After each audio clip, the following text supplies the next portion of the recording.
మోకాల నొప్పులకు ఎటువంటి సర్జరీ లేకుండా ఎపియాన్ పెయిన్ క్లినిక్ అందిస్తున్న అత్యాధునిక చికిత్స. నమస్తే, వెల్కమ్ టు సుమన్ టీవీ. ప్రస్తుతం మనతో పాటు ప్రముఖ వైద్యులు డాక్టర్ కిరణ్ గంగా ఉన్నారు. వారితో మాట్లాడదాం. హలో డాక్టర్ గారు. నమస్తే అమ్మా. డయాబెటీస్కి సంబంధించి మనం ఎన్నో వీడియోస్ చేస్తున్నాం. ఇందులో భాగంగా తినాల్సిన ఫుడ్, తినకూడనివి, ఇవన్నీ మాట్లాడుతున్నాం. అయితే ఫస్ట్ డయాబెటీస్ని కంట్రోల్లో ఉంచడానికి కొన్ని ఫుడ్ ఐటమ్సే ఉన్నాయి, వాటి ద్వారానే తగ్గించుకోవచ్చు అని చెప్తున్నారు.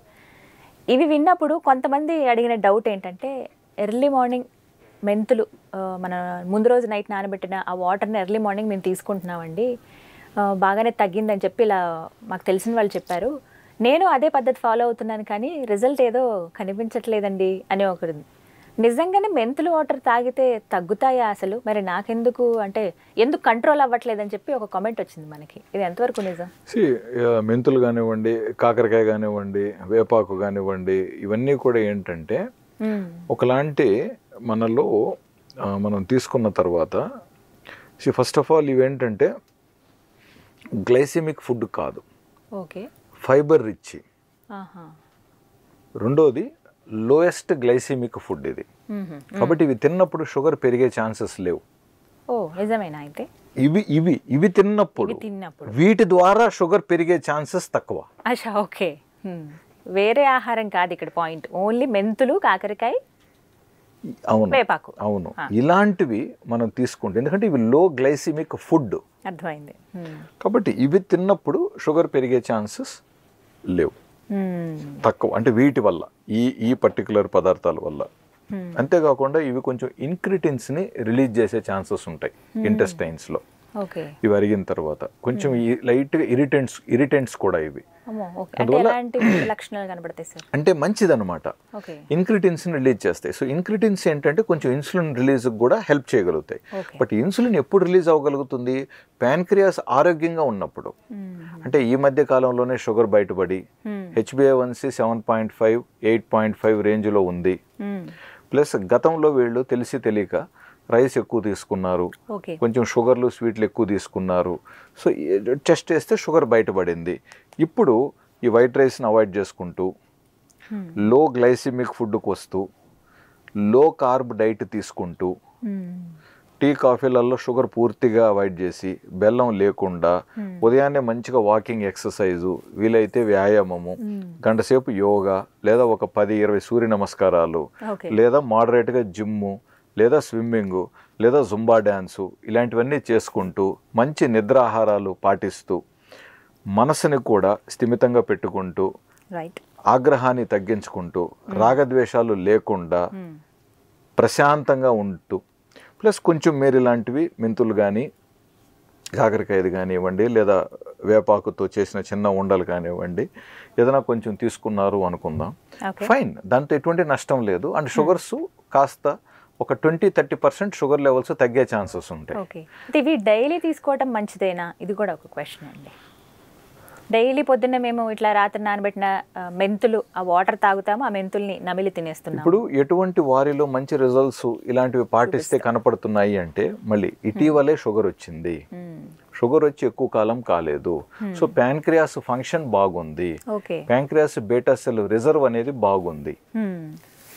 కాబట్టి వీళ్ళు ఎప్పుడైతే ఈ ఆహారం, మిగతా ఆహారాల మార్పులు కూడా చేస్తూ ఇవి కూడా తీసుకుంటారో, షుగర్ లెవెల్స్ ఒక 20% తగ్గినాయి అనుకుందాం. సో 220 ఉన్న షుగరు 20% తగ్గినాయంటే ఎంత అయింది? అరౌండ్ దాదాపు 160కి వచ్చినట్టేగా. సో HbA1c 1.5% వరకు తగ్గే ఛాన్సెస్ ఉన్నాయి.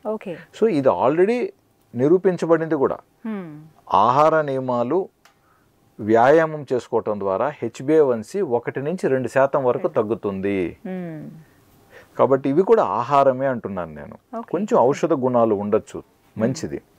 బట్ నేను కాకరకాయ తింటున్నాను, నేను ఇన్ని మెంతులు తింటున్నాను కాబట్టి నేను మధ్యాహ్నం మామిడి పండు రసం తాగుతాను, సాయంత్రం సాఫ్ట్ డ్రింక్ తాగుతాను, రాత్రి నేను ఐస్ క్రీమ్ తింటాను అంటే పనికిరావు. అదేదో తెలుగులో సామెత ఉంది కదా, ఆదాయం ఎంత ఖర్చు ఎక్కువ అన్నట్టు. అట్లా.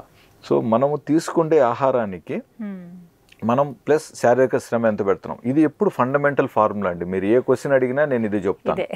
మీరు తీసుకుండే ఆహారం వల్ల మీకు వచ్చే క్యాలరీసు, మీరు ఖర్చు పెట్టే శారీరక శ్రమ వల్ల calories first of all equal అయిపోవాలి. షుగర్ లెవెల్స్ పెరగకుండా ఉండాలన్నా, లేదా డాక్టర్ మీకు ఇచ్చిన మీ ఇన్సులిన్ కానీ మాత్రలు కానీ బాగా పనిచేయాలన్నా, లేదా ఇవి మీరు అడిగిన ఏదైతే మన మెంతులు ఇవి పనిచేయాలన్నా కూడా ఇది ఫస్ట్ బ్యాలెన్స్ అవ్వాలి. రెండోది బరువు తగ్గాలనుకున్నప్పుడు మనం తీసుకున్న క్యాలరీస్, ఆహారం ద్వారా వచ్చే క్యాలరీస్, మనం ఆల్రెడీ ఖర్చు పెడుతున్న క్యాలరీస్ ఎక్కువ ఉండాలి. అప్పుడు వెయిట్ తగ్గుతాం. లేదు కొంతమంది చాలా బక్కగా ఉన్నారు, ఒక 3 కిలోలు పెరిగితే మంచిదని డాక్టరే అన్నారు. అటువంటప్పుడు మనం ఖర్చు పెట్టే క్యాలరీస్ శారీరక శ్రమ వల్ల, మనం ఆహారం వల్ల తీసుకునే క్యాలరీస్ కొంచెం ఎక్కువ రావాలి. ఇది ఫార్ములా ఎప్పుడు కూడా. ప్లస్ ప్యాంక్రియాస్ లో ఇన్సులిన్ ఉత్పాదన చేసే శక్తి బాగున్నట్లయితే ఇట్లాంటి మనం ప్రయత్నాలు చేసినప్పుడు షుగర్ లెవెల్స్ కాస్త బెటర్ గా కంట్రోల్లోకి వచ్చేస్తాయి. ఇందాక మీరు అన్నారు సార్, అంటే ఎర్లీగా ఎవరికైతే కనుగొన్నారు, అంటే ఈ మధ్య కాలంలో డయాబెటీస్ ఉందని చెప్పి కనుక్కున్నారు, వాళ్ళలో కొంచెం ఏమైనా రిజల్ట్ కనిపించవచ్చు అన్నారు. డెఫినెట్లీ కొన్ని సంవత్సరాలుగా కొంతమంది చెప్తున్నారండి, మేము అసలు మందులే తీసుకోవట్లేదు, ఎప్పుడు నా దినచర్య ఇదే, మెంతులు వాటర్ తాగడము, వీక్లీ 2 or 3 ఇలా వేపాకు చిగుర్లు నమలటము, మ్యాక్సిమం వారంలో ఒక 2-3 రోజులు కాకరకాయ కూర తినడము, ఇలా మేము చేస్తూ ఉన్నాము, అలా కూడా మాకు కంట్రోల్లోనే ఉన్నాయి అనే వాళ్ళు ఉన్నారు. మంచిది. ఇప్పుడు మీరు పాటిస్తున్నారు, మీ షుగర్ కంట్రోల్లోనే ఉంది, సంతోషం. అంతకంటే ఏం కావాలి? ఇప్పుడు డాక్టర్గా మనం కోరుకునేది కూడా అందరి షుగర్ కంట్రోల్లో ఉండాలనేగా. అది అందరికీ వర్తిస్తుందా అనేది ఇప్పుడు మీరు ప్రయత్నిస్తున్నారు, ఎంతమంది ఎవరికి షుగర్ తగ్గిందో, లేదా ఎవరికి ఇది ప్రయత్నించినా కూడా షుగర్ తగ్గలేదో ప్రేక్షకులకి తెలుసుగా. ఇప్పుడు మీకు తగ్గింది కదా, సంతోషం, కంటిన్యూ చేయండి. బట్ ఇంకొక వ్యక్తి ఉన్నారు, ప్రయత్నించారు, షుగర్ తగ్గట్లేదు, షుగర్ ఇంకా 200కు పైగానే ఉంది, 300 కన్నా పైగానే ఉంది, దయచేసి డాక్టర్ని కలిసి కావాల్సిన వైద్యాన్ని పొందుదాం. ఆ వైద్యం పొందిన తర్వాత షుగర్ కంట్రోల్లోకి వచ్చిందా, సంతోషం. రావట్లేదా, మళ్ళా డాక్టర్తో డిస్కషన్ చేసి నెక్స్ట్ లెవెల్ ఏం చేయాలి, ఏం చేస్తే నాకు షుగర్ తగ్గుతుంది, బహుశా బాడీలో ఇన్సులిన్ లోపం ఎక్కువ ఉందా, ఒకవేళ ఇన్సులిన్ ఏదైనా అవసరమా, లేదా ఈసారికి ఇన్సులిన్ లేకుండా డాక్టర్ మెడిసిన్స్ ఇచ్చారు, మరి నెక్స్ట్ 2-3 మంత్స్లో షుగర్స్ ఎంత బాగా తగ్గాయి, చాలా సంతోషం. ఒకవేళ అయినప్పటికీ తగ్గలేదా, మళ్ళా డాక్టర్ గారు మనం ప్రయత్నిస్తూ ఉన్నాం, మరి HbA1c మరి తగ్గట్లేదు సార్, మీకు ఇన్సులిన్ అవసరం ఉంది సార్, మరి అవసరం ఉంటే మరి మీరు పెడితే మేము తీసుకుంటాంగా. ఇప్పుడు ఏమవుతుందంటే చాలా సందర్భాలలో మేము ఇన్సులిన్ చెప్పటం, పేషెంట్స్ వద్దనటం, చాలా మంది అవాయిడ్ చేస్తారు. మళ్ళీ 4 సంవత్సరాల తర్వాత, సార్ మీరు అప్పుడు గుర్తుందా సార్ 2016లో ఇన్సులిన్ అని చెప్పారు, నేను కూడా ఏదో మళ్ళీ రాలేదు, బట్ ఈ మధ్య నాకు షుగర్ ఎక్కువై పలానా ప్రాబ్లం వచ్చి మళ్ళీ ఫైనల్గా వచ్చానంటారు. అప్పుడు మనకు చాలా బాధేస్తుంది, ఎందుకంటే గోరుతో వేదాన్ని గొడ్డల దాకా తెచ్చుకున్నారే అని చెప్పి. సో ఏదన్నా కూడా, సో నేను మందులతోనే మీకు పోల్చాను నేను. సో మందులతో షుగర్ తగ్గకపోయినా కూడా నెక్స్ట్ లెవెల్లోకి వెళ్ళాలని అంటున్నా.